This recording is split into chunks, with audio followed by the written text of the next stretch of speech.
दोस्तों, क्या आपने कभी सोचा है कि जब हमारी जिंदगी की सारी उम्मीदें खत्म हो जाती हैं, जब चारों तरफ सिर्फ मौत दिखाई देती है, तब हमारे अंदर वो कौन सी ताकत होती है जो हमें जिंदा रखती है? आज मैं आपको एक ऐसी ही कहानी सुनाने जा रहा हूं। यह कहानी किसी फिल्म की नहीं, बल्कि एक हकीकत है। ये कहानी है आयशा की, एक ऐसी लड़की जो अपने सपनों को पूरा करने निकली थी, लेकिन कुदरत ने उसके लिए एक ऐसा इम्तिहान तैयार कर रखा था जिसकी उसने कभी कल्पना भी नहीं की थी। ये कहानी है थार रेगिस्तान की जलती रेत पर 91 दिनों तक चले संघर्ष की, दर्द की, हिम्मत की और आखिर में जीत की। तो कुर्सी की पेटी बांध लीजिए, क्योंकि ये कहानी सुनने के बाद आप जिंदगी को एक नए नजरिए से देखने पर मजबूर हो जाएंगे। तारीख थी 15 मई 2018। 28 साल की आयशा दिल्ली के एक जानी मानी ट्रैवल ब्लॉगर पर फोटोग्राफर अपनी जीप से राजस्थान के थार रेगिस्तान के लिए निकली थी। उसका सपना था कि वो रेगिस्तान के उन अनछुए हिस्सों की तस्वीरें ले जिन्हें दुनिया ने कभी नहीं देखा। वो बहुत खुश थी, उसकी आंखों में सपने थे और दिल में जोश। जैसलमेर से लगभग 150 किलोमीटर दूर एक सुनसान रास्ते पर आगे बढ़ते हुए अचानक उसकी जीप एक झटके के साथ बंद हो गई। उसने कई बार कोशिश की, लेकिन गाड़ी स्टार्ट नहीं हुई। चारों तरफ मीलों तक सिर्फ रेत के टीले थे। मोबाइल में नेटवर्क नहीं था। शुरू में तो आयशा को लगा कि शायद कोई गाड़ी आ जाएगी, लेकिन घंटों बीत गए और दूर दूर तक कोई इंसान नहीं दिखा। सूरज अब आग उगलने लगा था और उसके पास पानी की सिर्फ 2 बोतलें बची थीं।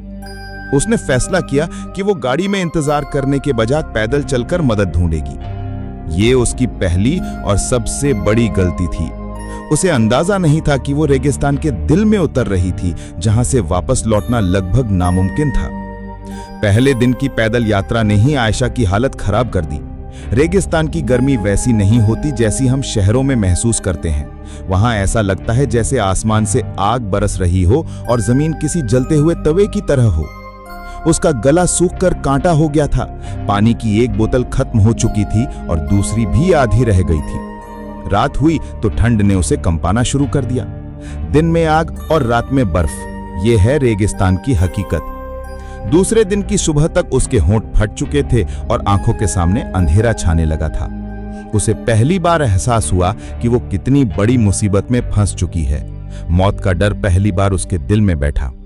वो रेत पर गिर पड़ी। उसे लगा कि बस अब सब खत्म। उसके दिमाग में अपने परिवार का चेहरा घूमने लगा। वो रोना चाहती थी, लेकिन उसके शरीर में आंसू बनाने के लिए भी पानी नहीं बचा था। ये मौत से उसकी पहली मुलाकात थी जो उसे घूर घूर कर देख रही थी। जब इंसान को लगता है कि सब खत्म हो गया, तभी कुदरत उसे एक छोटा सा इशारा देती है। आयशा लगभग बेहोश थी, तभी उसे दूर कुछ चट्टानें दिखाई दी। उसने अपनी बची खुची हिम्मत जुटाई और घिसटते घिसटते उस चट्टान की छांव तक पहुंची। वो छांव उस वक्त उसके लिए किसी जन्नत से कम नहीं थी। अगले दिन सुबह जब उसकी आंख खुली तो उसने देखा कि रात की नमी की वजह से कुछ जंगली झाड़ियों के पत्तों पर ओस की बूंदें जमा थीं। उसने अपनी चुनरी को उन पत्तों पर फेरा और उसे निचोड़कर कुछ बूंदें अपने सूखे होठों पर लगाईं। वो पानी की कुछ बूंदें नहीं थीं, वो जिंदगी की बूंदें थीं। उसी पल आयशा को समझ आया कि अगर जिंदा रहना है तो रोने से काम नहीं चलेगा। उसे लड़ना होगा। उसे रेगिस्तान के नियम सीखने होंगे। उसने अपने बैग से एक छोटी सी डायरी निकाली और उस पर लिखा, दिन 3, मैं अभी जिंदा हूं। यह सिर्फ एक लाइन नहीं थी, यह खुद से किया गया एक वादा था। अब आयशा एक टूरिस्ट नहीं, एक सर्वाइवर बन चुकी थी। उसने स्कूल में सीखी बातें और इंटरनेट पर देखे सर्वाइवल वीडियो याद करने की कोशिश की। उसे याद आया कि कैमरे के लेंस से सूरज की रोशनी को फोकस करके आग जलाई जा सकती है। कई घंटों की मशक्कत के बाद सूखी घास में से धुएं की एक पतली लकीर उठी और फिर एक छोटी सी आग जल गई। उस आग ने उसे सिर्फ गर्मी नहीं दी, बल्कि एक उम्मीद दी। उसने सीखा कि सुबह और शाम को चलना चाहिए और दिन की तेज धूप में किसी छांव में रहना चाहिए। खाने के लिए कुछ नहीं था तो उसने वो किया जो शायद हम सोच भी नहीं सकते। उसने कीड़े, टिड्डे और जो कुछ भी उसे लगा कि खाया जा सकता है, उसे भूनकर खाना शुरू किया। हर कौर एक जहर के घूंट जैसा लगता था, लेकिन पेट की आग बुझाने के लिए यह जरूरी था। उसका खूबसूरत चेहरा धूप में झुलस गया था। शरीर पर जगह जगह घाव बन गए थे और वजन तेजी से घट रहा था। वो आयशा नहीं थी जो दिल्ली से आई थी। रेगिस्तान में भूख और प्यास से भी बड़ा दुश्मन होता है अकेलापन। दिन बीतते जा रहे थे, हफ्ते बीतते जा रहे थे। आयशा ने किसी इंसान की आवाज नहीं सुनी थी। चारों तरफ सिर्फ एक भयानक खामोशी थी जो कानों में शोर करती थी। वो अक्सर खुद से बातें करने लगी थी, कभी अपनी माँ से तो कभी अपने पापा से। वो हवा में ही उनसे लड़ती, उनसे शिकायत करती और फिर रो पड़ती। कई बार उसे वहम होता कि कोई उसे आवाज दे रहा है, लेकिन वहां कोई नहीं होता था। यह अकेलापन इंसान को अंदर से खोखला कर देता है। एक दिन उसने अपनी डायरी में लिखा, आज 30वां दिन है। मुझे नहीं पता कि मैं पागल हो रही हूं या जिंदा रहने की कोशिश कर रही हूं। यहां की खामोशी कभी कभी गोलियों से भी ज्यादा शोर करती है। क्या कोई मुझे ढूंढ रहा होगा या सबने मान लिया होगा कि मैं मर चुकी हूं? यह सवाल उसे हर पल खाए जा रहा था। उसका शरीर तो लड़ ही रहा था, पर अब उसका दिमाग भी हार मानने लगा था। लगभग 45वें दिन जब आयशा अपनी बची खुची ताकत से एक टीले पर चढ़ी तो उसे दूर कुछ चमकता हुआ दिखाई दिया। उसे लगा कि वो किसी गाड़ी का शीशा है या किसी गांव की छत। एक नई उम्मीद उसके अंदर दौड़ गई। वो पागलों की तरह उस दिशा में भागने लगी। वो गिरती, फिर उठती, फिर भागती। घंटों चलने के बाद जब वो उस जगह के करीब पहुंची तो उसका दिल टूटकर बिखर गया। वो कोई गाड़ी या गांव नहीं था, वो एक मृग तृष्णा थी, जिसे हम मिराज कहते हैं। रेगिस्तान का एक ऐसा धोखा जो प्यासे को और तड़पाता है। उस पल आयशा पूरी तरह से टूट गई। उसकी सारी हिम्मत जवाब दे गई। वो वहीं रेत पर गिरकर फूट फूट कर रोने लगी। उसने पहली बार भगवान से कहा, बस अब और नहीं, मुझे उठा ले, मैं थक गई हूं। ये दिन उसके 91 दिनों के संघर्ष का सबसे बुरा दिन था। उम्मीद का टूटना मौत से भी ज्यादा दर्दनाक होता है।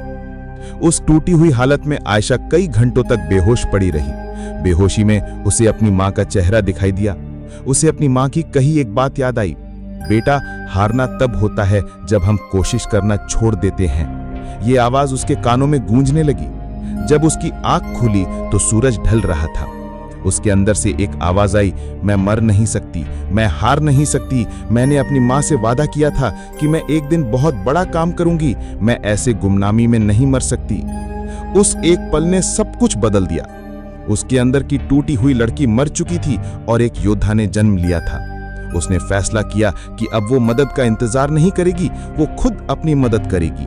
वो एक दिशा में चलती रहेगी जब तक कि या तो उसे मंजिल नहीं मिल जाती या मौत। उसने अपनी डायरी में लिखा, दिन 50, आज मैं फिर से जन्मी हूं।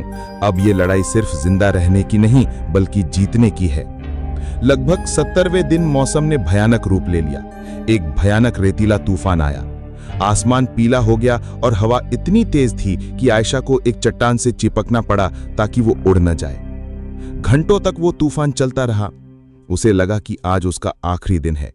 रेत उसके मुंह, नाक, कान हर जगह भर गई थी। लेकिन जब तूफान थमा तो एक चमत्कार हुआ।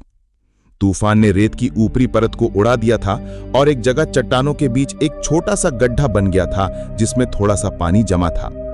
वो पानी गंदा था, लेकिन आयशा के लिए वो अमृत था। उसने जी भरकर पानी पिया। ये कुदरत का एक अजीब खेल था।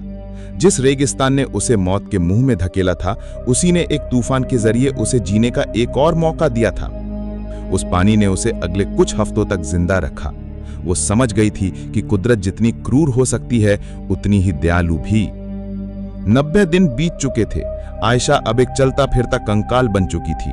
उसके कपड़े फटकर चिथड़े हो गए थे और शरीर पर मांस लगभग खत्म हो चुका था। वो बस अपनी इच्छा शक्ति के दम पर जिंदा थी।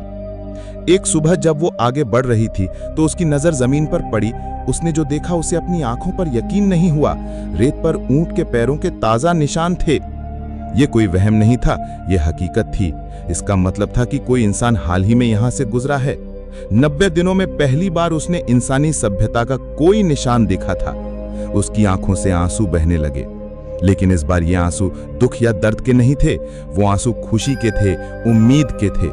उसने अपनी बची खुची सारी ताकत उन निशानों के पीछे चलने में लगा दी। उसे नहीं पता था कि यह रास्ता कहां जाएगा, लेकिन ये उसकी आखिरी उम्मीद थी। वो बस चलती रही जब तक कि वो बेहोश होकर गिर नहीं पड़ी।